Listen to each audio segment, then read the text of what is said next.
I've learned that worshiping God isn't 5 or 10 minutes or 30 minutes of slow songs or 30 minutes of fast songs. Worshiping God is a lifestyle, right? Worshiping God is an everyday type of thing, right? So if don't feel condemned, or you shouldn't feel condemned, and I shouldn't feel condemned if we're not a worshiper, if we don't worship God like for 35, 40 minutes listening to the whole Maverick City album, we shouldn't feel condemned for that, because that's just not about how we set up. How we may connect with God is better, maybe better over the R&B music or the rap music. I remember listening to Eshawn Burgundy, Fear of God album, and I remember crying tears to that album, and he's a rapper. I remember crying tears to that album, and he was a rapper, So we connect with everybody, connects to music differently. So don't feel condemned if you don't connect with God in this experience, just because this is how the majority sees it.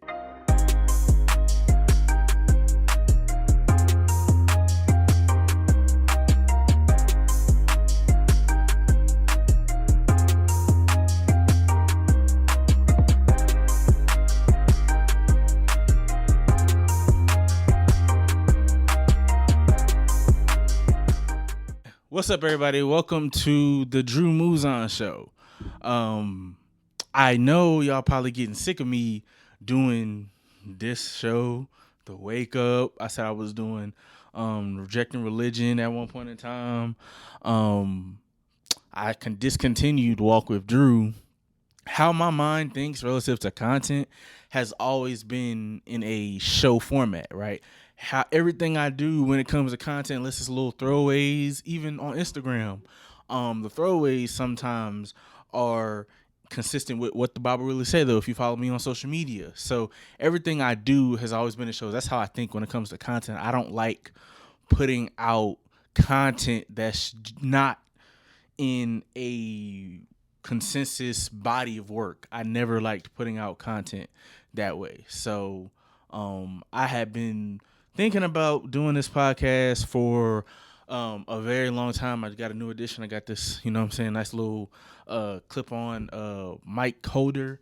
I've been had mic stands and stuff like that. Those of you who watch old videos from Walk with Drew from a couple years ago, I got mic stands. I got the whole podcast set up. But I always wanted to do a podcast or a show that was, more, kind of has that radio talk show vibe. But I never did it because I didn't have a co-host, right? And I've tried podcasts before with people, and it just never worked out. Hopefully, one day soon the show will expand to having a co-host, and the show may not be the Drew Mouzon show, but for right now, it's the Drew Mouzon show. When I get a co-host, or Lord leads a co-host to me, we'll think of another name, because I don't want to do the Joe Budden route where it's the Joe Budden podcast and it's like 4 different people and we're the Joe Budden podcast. I like to give other people a slice of the pie. But yeah, so that's how my brain works. My brain thinks in show formats. It thinks in, bodies of work, when it comes to YouTube and things of that nature. But I wanted to try my hand in in podcasting. So this is a show. It'll be on YouTube like you guys are watching, but this will also be on streaming platforms for people to be able to listen to. That's one thing in doing Walk with Drew. When I did Walk with Drew, I had the episodes on podcast platforms, but I just I'm just throwing it on there. But YouTube was really, what it was. But I'm taking the effort to, okay, let's try our hand at this podcast thing and push the podcast platforms. Let's push trying to gain listeners. Let's push not trying to make it into some huge talk show and things of that nature. Let's try to do it ourselves and see if they like it, if you guys like it, and if I like it. So we're trying it. And this is just an introductory episode. Literally just cut everything on and have a few hours to spare and want to talk and talk with you guys. So I know the biggest thing that I wanted to talk about is where have I been? Where have I been in terms of social media, in terms of content? Where have I been? Where has Drew been? I was out the other day and somebody asked me, and it was like, hey, I know I haven't been on social media, but I also haven't seen any content from you, and I'm like, yeah, I haven't been making no content. So I have not been making any content. So, and that's partly to like just what's been going on in my life recently, and not necessarily just in my life, adjacent to my life, and how I've been dealing with that, right? So, but that's primarily like, oh, what's going on with Drew? Drew has been MIA from the content world. Last piece of real content that I put up was April 3rd. And April was a hard month. Some of March was a hard month, and May has been a hard month for me, mentally, emotionally. Not gonna get too crazy into the details, but it's just been a hard month. There was a part of time back in April where I legit felt like I had beef with God. Like I was beefing with God. I don't know if you guys have ever been out there and you've been beefing with God. And I was beefing with God. I was beefing with God for a little bit because things started to happen adjacent to my life, with people that are involved in my life. And it made me start to question some things about the scriptures and make me question some things, not necessarily the validity of God or if Jesus was real, something like that, but just certain things about how I grew up. How I grew up was I grew up in a word of faith church, where prosperity was taught, and I believe prosperity. But I grew up in a word of faith church where everything was about faith. If something not happening, it's because you don't got enough faith. If something was happening, it was because you had a lot of faith. We got ideas thrown at us that everybody was supposed to prosper, and I believe everybody is supposed to prosper. But the way it was taught to us was that believers are not supposed to lack anything. Believers are not supposed to go through certain times. They're supposed to not be under the circumstances, but above the circumstances. And a part of me believes that, right? But what I started to get challenged in my faith walk was the understanding of prosperity and understanding of lack and hard times, right? And really starting to trying to figure out, like, okay, God, your word says you meet all our needs, but I got somebody in my life whose needs aren't really being met like that. And I was really struggling with that for a very, very long time because it's just like, hey, they're a Christian, I'm a Christian, etc. Why is this not happening for them, right? We're believing, we're praying, we're doing everything we know how to do. Why is this not happening for them, right? So I was beefing with God heavy, for a couple of weeks, and I was just mentally just in a bad space. And I'm not necessarily in that beefing with God space. I'm out of that beefing with God space, but I'm more so in just a weird space, mentally and emotionally, um, just weird. That's the best way I could say. It's not. I'm trying to get back to my full self. Trying to get back to my full self. And part of it is cutting on the mic and creating, right? Part of me feeling like my full self was when I was creating, right?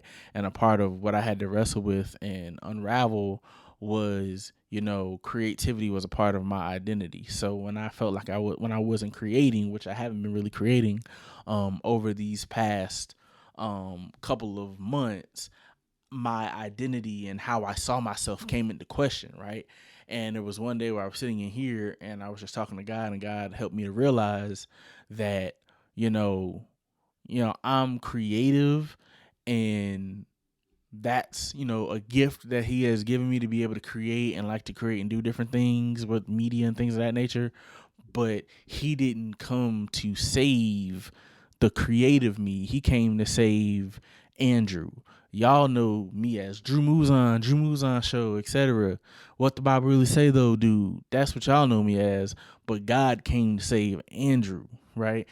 The Andrew that watches the same movies over and over again, that likes sour candy, likes to get fly and dress and eat chicken wings and things of that nature. That's the dude he came to save, right? It's kind of being a little funny, but that's the dude he came to save. He didn't come to save all of this and what you guys see, but how you guys saw me is how I kind of saw myself and my identity as a creative and things of that nature. So I kind of got wrapped up in that. So when all this stuff started to happen, in my life or adjacent to my life mentally and emotionally, my identity started to come into question relative to how I saw myself and who I saw myself as. And when all this stuff started to happen adjacent to me, I stopped creating, and in turn me stopping creating made me feel like, am I really myself? I don't really feel like myself.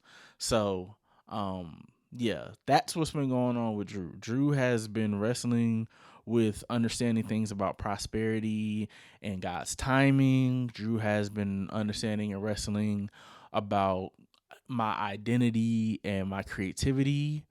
Drew has been wrestling with getting back in the camera, getting back in the groove of trying to create something, and part of me buying this and just cutting back on the camera and creating was partly because I'm like, man, I had a moment with God where God kind of just helped me realize one thing. And the thing that he helped me realize was, if I wait for sunshine in order to create, then I'm never going to create. If you only create for sunshine, like if you wait for the perfect opportunity to create, you'll be holding back yourself forever to create.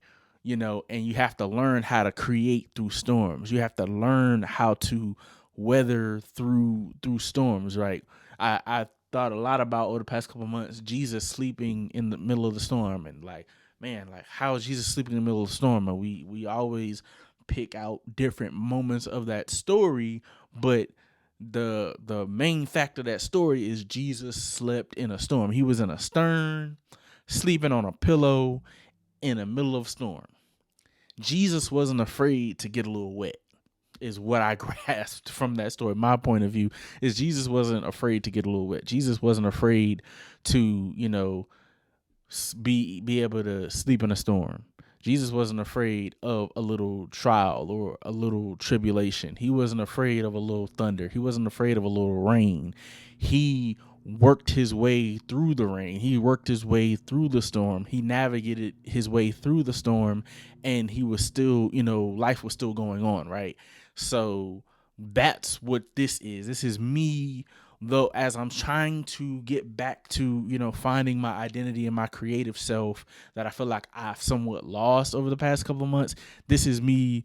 Okay, I still don't quite know what I'm doing. I still don't quite feel like myself, but I'm going out here. This is something I want to do. I feel like there's a lot of trash opinions and trash takes out there, and I feel like my opinion is needed in the culture. I feel like what I have to say could be valuable to people, Christian, non-Christian, whatever.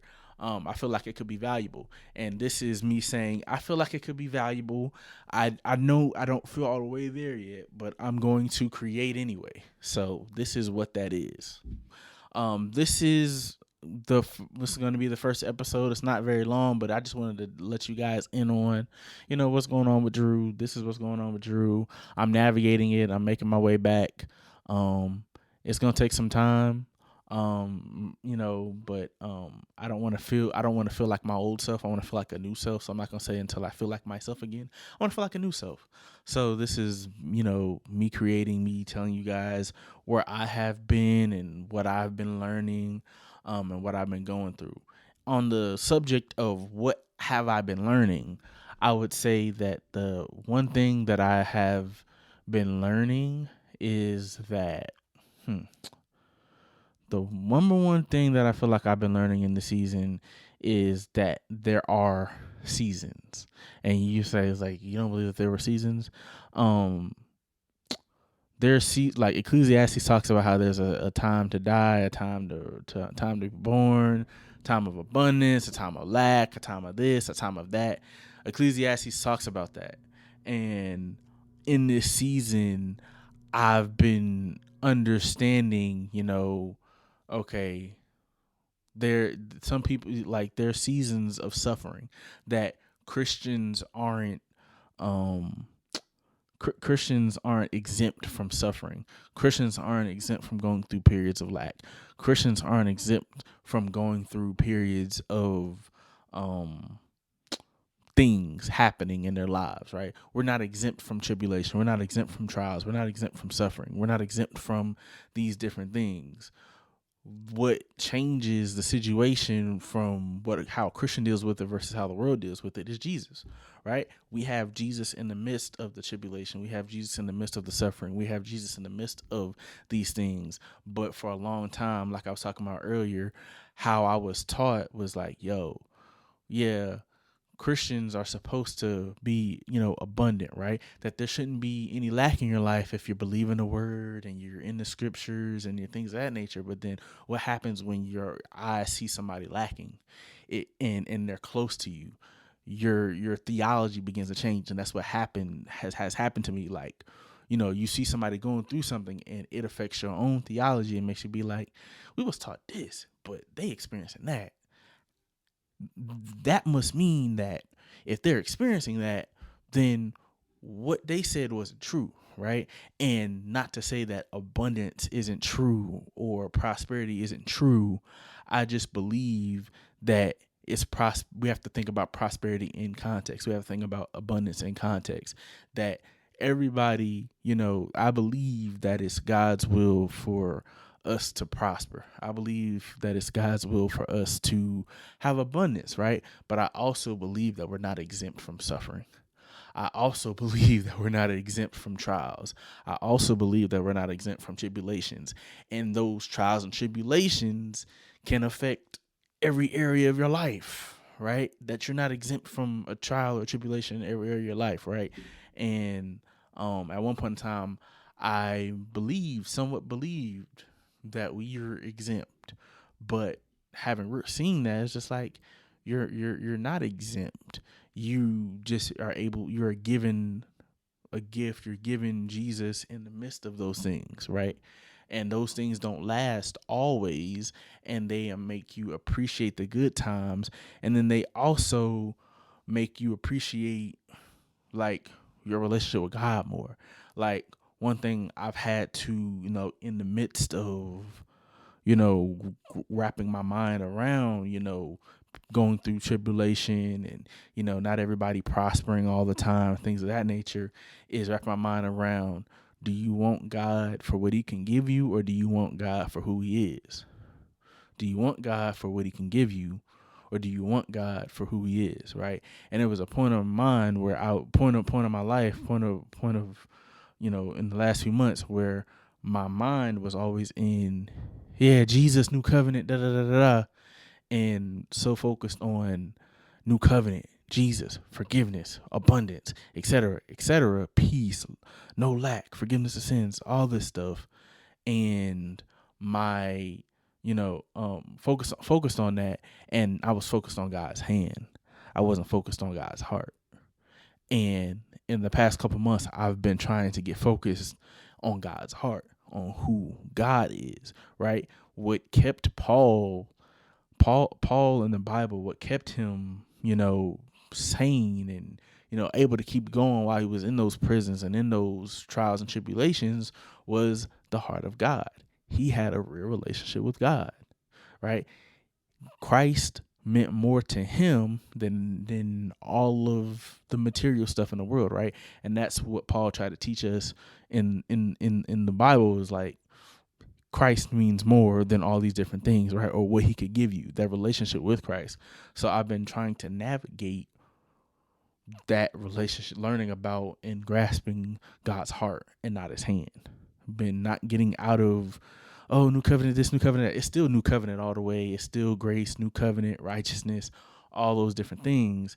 But now I'm trying to walk this path of God's heart, not what's simply in God's hand. Because when you simply are obsessed with God's hand, or you're enraptured with what's in God's hand, then when you don't get what's in his hand, you lose sight of God. You lose sight of, like, I thought you were supposed to do this for me. I thought you were supposed to do that for me. And it's just like, above all else, become obsessed with being saved.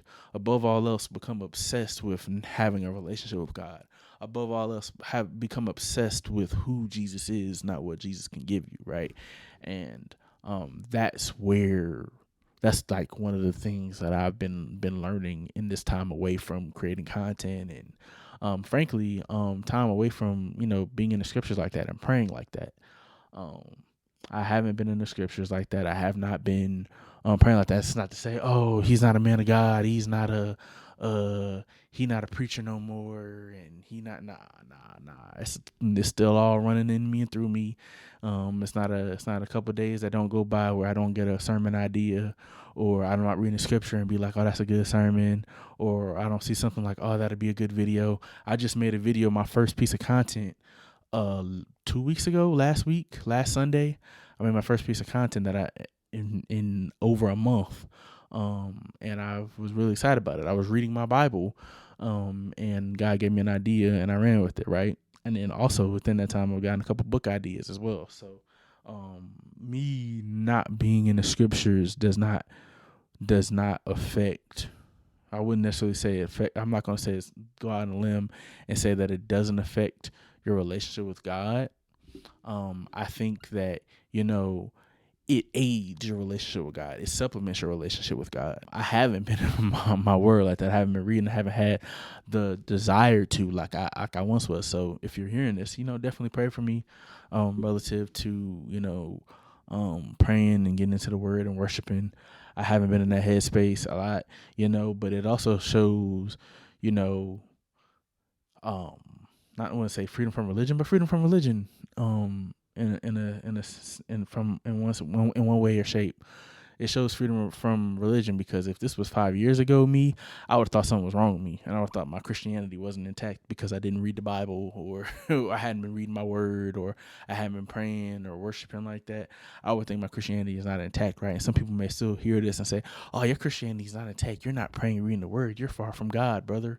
And nah, I'm definitely not far from God. The thing to remember when thinking about nearness or closeness to God is that once you come in Christ, you're already close, right? Once you come into Christ, you're already close. And then two, praying, worshiping, and reading my Bible helped me to renew my mind to who Jesus is. But and those spiritual practices help you renew your mind to who Jesus is, but they are not all the time necessary in order to remain close, or in order to, have the heart of God and things of that nature. Because there's a such thing as, like, I heard Darius Daniels say this on one of his seminars recently. He was talking about praying without ceasing. And we always think that praying without ceasing is you're praying 24 hours a day, right? But it's impossible to pray for 24 hours a day, because I wouldn't be able to do things like I'm doing now or go to work and things of that nature, because I'd be constantly praying. But praying without ceasing is having a God consciousness, or Kenneth Copeland would call it this, God, being God inside minded, right? Or a God consciousness, where you are all the time conscious of Jesus being right here or being on the inside of you, right? You're all the time conscious of that. So when you're God conscious or you're God inside minded, you can go a couple of days without reading your Bible, or you can go a couple of days, you may go a couple of days without setting aside 5 to 10 minutes to pray or to worship, because you're constantly talking to God, right? There hasn't been a day where I haven't talked to God. There hasn't been a day where I haven't prayed something or talked to God about something. So just because I'm not physically in the word an hour a day like I used to, or hour a couple of days like I used to, does not mean that I'm far from God, right? So if that's you out here right now, you feeling like, man, I'm far from God because I haven't read or haven't worshiped or haven't prayed, you're not far from God if you're inside God, right? That's good. If you're not far from God if you're inside God. If you're inside God, it doesn't matter how long you go away from doing those spiritual practices, you're not far from him. You're just going through something, So before I close, one thing on the topic of prayer and worship and reading my Bible, I wanted to talk about this, and I still may do a whole nother episode about it, but y'all, I don't like worship music. And I'm a Christian, and I don't like most worship music. And if you don't know what worship music is the slow music that, helps believers get our minds on God, and they're slow and they're somber. And at one point in time, I was a worshiper. At one point in time, 2016, 2017, I was listening to worship on worship on worship. I was worshiping God in my car. Some of the best experiences I've had with God has been in this prayer closet that used to be a prayer closet for me. I used to spend hours on end in there. And then if you're watching this, I'm pointing to the right of me. This was hours on I used to spend in this closet. I used to be worshiping when I had a Jeep Renegade. I remember a spectacular experience that I had in the a spectacular experience that I had in my Jeep Renegade in my car, where I felt like the presence of God. Like I was worshiping, coming from a Bible study, and I worshiped the whole way home. And then I parked at the opening of my subdivision, and I was sitting there for like 30 minutes, screaming to the top of my lungs, praising God so much my mouth was sore the next day. So I'm a worshiper, right? Naturally, I'm a worshiper, but as I've grown and got out of, the religious mindsets that I once had, I started to fall out of love with worship culture and with worship music, partly because a lot of it is old covenant. A lot of it isn't glorifying Jesus, it's glorifying a struggle or glorifying where our minds have been, but God got us out, things of that nature, and it's not glorifying Jesus. But then also, too, it's too slow for me. Some of it's too slow for me. I like R&B vibes. Like this girl named Aja Walls, she has a song called I want to say Never Enough or Ain't Enough, and it's like an R&B vibe, man. Like I like Madison Ryan Ward. She's like the acoustic R&B like vibe. Like that's what I like, right? And then I like Christian hip hop. Like I don't like the slow worship music no more. Like I can't get jiggy with that. Like I just can't. Like I cannot. It's just slow. And the reason why is, like I said, my life is not, I don't like, if I'm happy and I'm going in and I'm chilling and I cut on some worship music and it's just slow and I'm like, bro, I'm trying to vibe. But you got me over here listening to this slow music. And then a lot of times people will make you feel condemned for not listening to worship music, right? If you're a Christian, people will try to condemn you for not listening to worship music, because that's like, as a Christian, you're supposed to have Maverick City and Elevation, all up in your playlist. And before church even sometimes, I'm not going to say tries to condemn you, but church is even conditioned to a one type of worship mindset. I'm gonna get into this later. I'm gonna do a whole episode talking about why I ain't with the worship culture as it is now. But church is somewhat even conditioned to not allow for more types of worship experiences, right? Like I remember when I first left my old church home and I was looking for a new church. I went to this one particular church in the Charlotte area, and during their worship set, they had like an Afrobeat vibe. And I said, whoa, what is this? And people was vibing. I was sitting there like, hey. And it was like a little Afrobeat worship song. I said, oh, what is this? This is vibes. Like, you know what I'm saying? That's the first time I was exposed to that in a Sunday morning church. I'm like, Lord knows if this was at my old church, this wouldn't be going down, because it's like, what is this, right? So, a lot of times within worship music, it's one context. It's slow. It's a couple fast songs, and then some slow songs, and that's your worship set. That's your Sunday morning worship set, right? But it does not leave a lot open, because the majority rules, and a lot of times, meaning it's what the pastor likes, it's what most of the congregation likes. They like slow worship music or the praise breaks and all sorts of stuff like that. But it's like, where's the worship culture for the people who like Afro beats and people who like the R&B vibes, the Madison Ryan Ward vibes, the Caleb Gordon vibes? Where's those individuals, right? Where are those churches at?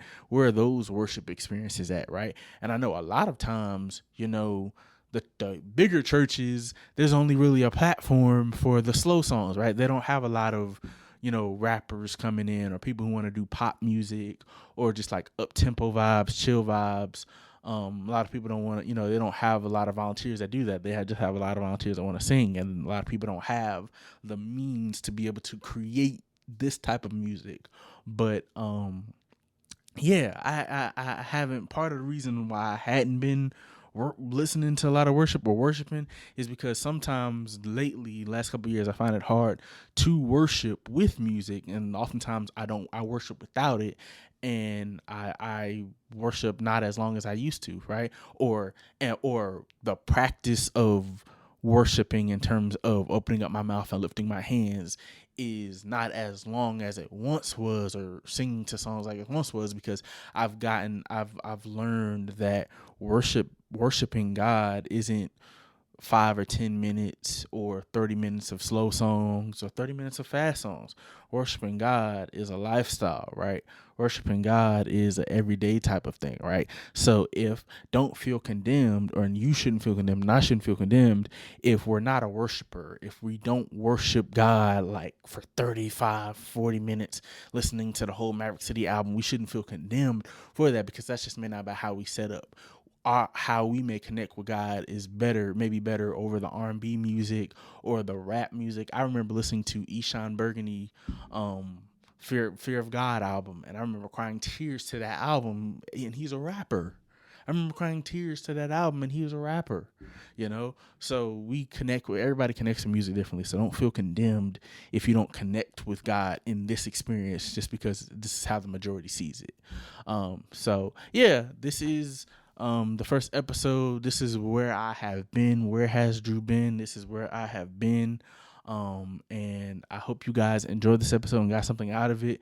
Continue to pray for your boy as I continue to navigate this space and get back to doing some content creation things. And also too, if you're a listener, a new subscriber, a new listener, definitely like and share the podcast. Definitely subscribe. Definitely leave a rating. Rate this podcast. Rate this what you're listening to. Rate what you're watching. Listen, like if you're watching on YouTube, rating it and subscribing if you're listening to it on Spotify and Apple Music. And thank you guys for listening and giving me your ear to talk to you for 30 minutes. And also, if you have topics and things you want me to discuss, let me know. And I'll try to get it out. I'm not going to say this is going to be an every week podcast. It's going to be as often as I can podcast, meaning it could be more than one episode a week. If I see something that's trending, I may come on and talk about it. I'm going to try to do weekly, but I'm not going to hold myself to that. I'm just try to do as often as I can. So thank you guys for bearing with me. Hope you guys enjoyed this episode. Stay tuned for more content. Peace.